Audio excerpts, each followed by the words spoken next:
ओम साई राम, जय साई राम, साईं गीता। और आज मैं बाबा का एक ऐसा अनुभव आप लोगों को सुनाने जा रही हूँ कि आपके रोंगटे खड़े हो जाएंगे कि बाबा किस तरह से अपने भक्तों के साथ लीला करते हैं। और आप साईं गीता चैनल पे आप बाबा की लीलाएं सुनते हैं, साईं पूजा चैनल पर बाबा की लीलाएं सुनते हैं। इसी तरह आज बाबा ने जो मेरे साथ लीला करी है मैं साईं पूजा चैनल पर बताने जा रही हूँ, क्योंकि बाबा ने मेरे साथ वो लीला करी है, वो लीला की है कि आपके आंखों में आंसू आ जाएंगे। तो आप ये मेरा अनुभव ज़रूर सुने। करता है करिश्मे ऐसे, जादूगर हो कोई जैसे, पानी से दीप जलाए, शिरडी वालों को भाए, सब भक्त बने बाबा के, उस शिरडी के दाता के। वो नीम तले आ बैठा और मंद मंद मुस्काया, जयकारों के नारे गूंजे हवाओं में, आ बैठा वो नीम की ठंडी छाओं में। ओम साई राम, जय साई राम। और जैसे कि बाबा अपने भक्तों के साथ किस तरह से लीलाएं करते हैं, किस तरह से बाबा अपने भक्तों के ऊपर कृपा करते हैं, आज मेरे ऊपर बाबा ने ऐसी कृपा की। आज आपको ऐसा अनुभव बाबा का शेयर करने जा रही हूँ कि बाबा की ऊदी किस तरह से भक्तों के कष्ट मिटाती है। तो बाबा किस तरह से अपने भक्तों के ऊपर कृपा करते हैं। तो आज मैं आपको ऐसा अनुभव सुनाने जा रही हूँ जो मेरे बेटे के साथ हुआ। मेरे बेटे के ऊपर ऐसी विपदा आ गई थी, ऐसी परेशानी आ गई थी कि वो रो रो के परेशान हो गया था। मेरा बेटा सिंगर है, गाता है बाबा की कृपा से, बाबा के भजन, श्याम बाबा के भजन, सारे भजन गाता है। लेकिन बस यही है कि मन में ये था कि बाबा ने उसके ऊपर कृपा कर रखी है। एक दिन अचानक से उसकी एक कान की आवाज़ चली गई, और जब कान की आवाज़ चली गई तो उसका रो रो के बुरा हाल, और कहता है मम्मा मैं आवाज़ एक कान से सुन नहीं पा रहा हूँ, गाड़ी चलाता हूँ तो परेशानी हो रही है, स्कूटी चलाता हूँ मुझे पता नहीं लगता कि मैं किस साइड में चलाऊँ, क्योंकि मुझे एक कान से आवाज़ सुनाई दे रही है और मैं अब जीना नहीं चाहता। मैं चाहे कुछ भी हो जाए मुझे जीना नहीं है, मैं ऐसी ज़िंदगी नहीं जी सकता जिससे मैं सुन ना सकूँ। मैं सिंगर हूँ लेकिन गा ना सकूँ। लेकिन मुझे इन पर अपने साईनाथ पे पूरा भरोसा है कि बाबा कुछ ना कुछ करेंगे। मैंने उससे कहा कि तू क्यों चिंता करता है जब बाबा हमारे साथ हैं। तो मैंने डॉक्टर के पास भेजा उसको। पहले मैंने कहा जब डॉक्टर को दिखा के यार डॉक्टर क्या बोलते हैं। डॉक्टर ने कहा कि डॉक्टर ने टेस्ट किया, वो अभी मेरे पास रिपोर्ट नहीं है, मैं आपको ज़रूर शेयर करती, नहीं तो मैं भेजूंगी तो आप ज़रूर देखना। डॉक्टर जिस कान से सुनने वाला लेवल था वो बिल्कुल ख़त्म हो चुका था। डॉक्टर ने कह दिया था कि अगर हमने ऑपरेशन भी कर दिया तो हम गारंटी नहीं लेंगे कि इसकी आवाज़ आएगी या नहीं आएगी। जब उसने ये बात सुनी तो बस 3 दिन तक उसने खाना नहीं खाया, रो रो के उसका बुरा हाल। मैं भी रो रही थी बच्चे को देख के, लेकिन मुझे बाबा पे भरोसा था। मैंने कहा कि तू एक काम कर, विठल साईं है हमारे घर में, वहाँ बाबा का कमरा है, वहाँ मैंने कहा तुझे 11 दिन तक कहीं नहीं जाना है, तुझे इसी कमरे में रहना है।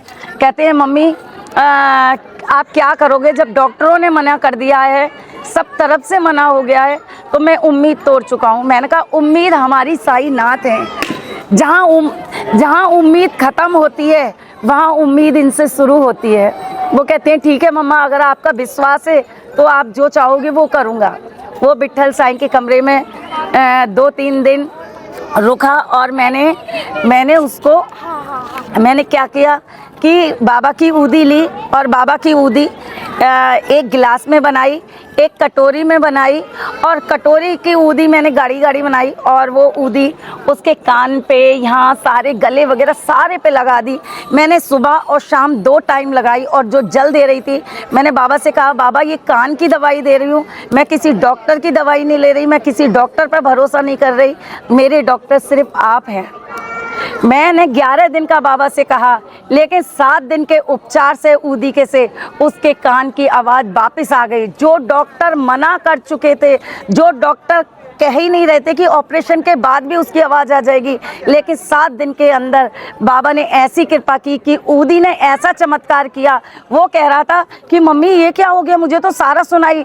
जब वो गया जब वो वहाँ गया हॉस्पिटल में और डॉक्टर को जब उसने अपनी रिपोर्ट दिखाई कि दोबारा आप मेरा चेकअप करिए, जब डॉक्टर ने उसका दोबारा से टेस्ट किया तो जो कान का लेवल की जो बिल्कुल सुनने की आवाज़ चली गई थी वो बिल्कुल अपने लेवल पे थी जो दूसरे कान के लेवल पे। तो बाबा ऐसे चमत्कार करते हैं, ऐसी लीलाएं करते हैं, आए दिन बाबा ऐसी ऐसी लीलाएं करते हैं कि जब हम हार जाते हैं, परेशान हो जाते हैं, कहते हैं तुम न करोगे तो कर्म कौन करेगा और तेरे बिना साईं झोली कौन भरेगा। तो बाबा पे जब हम उम्मीद करते हैं, बाबा का सहारा, हम लोग बाबा से कहते हैं बाबा आप हमारा सहारा हो, आप हमारे डॉक्टर हो, क्योंकि बाबा ने द्वारका माई में इलाज करते थे। बाबा वैद्य थे, बाबा बड़े से बड़े रोग ही आते थे। जैसे मैना ताई थी, मैना ताई इतनी ज़्यादा परेशान थी जिनका प्रसव होना था लेकिन नहीं हो पा रहा था। जब बाबा को पता लगा कि वो परेशान है, उन्होंने ऊदी, बाला बुआ के हाथ ऊदी भेजी और वो ऊदी से वो बिल्कुल ठीक हुए। लेकिन मैं एक मैसेज आप लोगों को ज़रूर देना चाहूँगी। आप लोग शिरडी आते हैं, आप लोगों ने देखा होगा कि बहुत सारी ऊदी, आप लेडी बाग में जाएं और वहाँ एक तालाब बना हुआ है जिसमें लोग पैसे डालते हैं, उसमें वो ऊदी भी फेंक के जाते हैं। मैं आप लोगों से हाथ जोड़ के रिक्वेस्ट करती हूँ कि उस ऊदी को जल में ना डालें, वो बाबा का आशीर्वाद है। क्योंकि बाबा जब द्वारका माई में बैठते थे तो दिन रात धूनी जलती थी, और जब दिन रात धूनी जलती थी तो उसी धूनी को बाबा की वो भक्तों के माथे पे लगाते थे। बाबा के माथे पे बाबा सभी भक्तों के माथे पे लगाते थे और भक्तों को दिया करते थे। कोई बात नहीं, भक्तों को दिया करते थे। तो बाबा किस तरह से लीलाएं करते हैं, बाबा किस तरह से अपने भक्तों के साथ चमत्कार करते हैं। तो वो ऊदी को आप अपने पास रखें, अपने पर्स में रखें, अपने साथ रखें, क्योंकि वो बाबा की ब्लेसिंग है। उसको कोई ज़रूरतमंद है उसको दें, वो बीमार हैं उसको दें। लेकिन इस तरह से आप शिरडी में द्वारका, आप शिरडी में जो लेडी बाग है उसमें ना फेंकें, आप लोगों से यही है। और बाबा बहुत सारी लीलाएं करते हैं, बाबा की ऊदी के बहुत चमत्कार होते हैं, आए दिन चमत्कार होते हैं। तो अगर आप लोगों के पास भी अनुभव हैं तो आप लोग साईं गीता चैनल और साईं पूजा चैनल पे आप ज़रूर आप लोग शेयर करें, क्योंकि ये बाबा का चैनल है। बाबा की लीलाएं, बाबा बहुत चमत्कार करते हैं।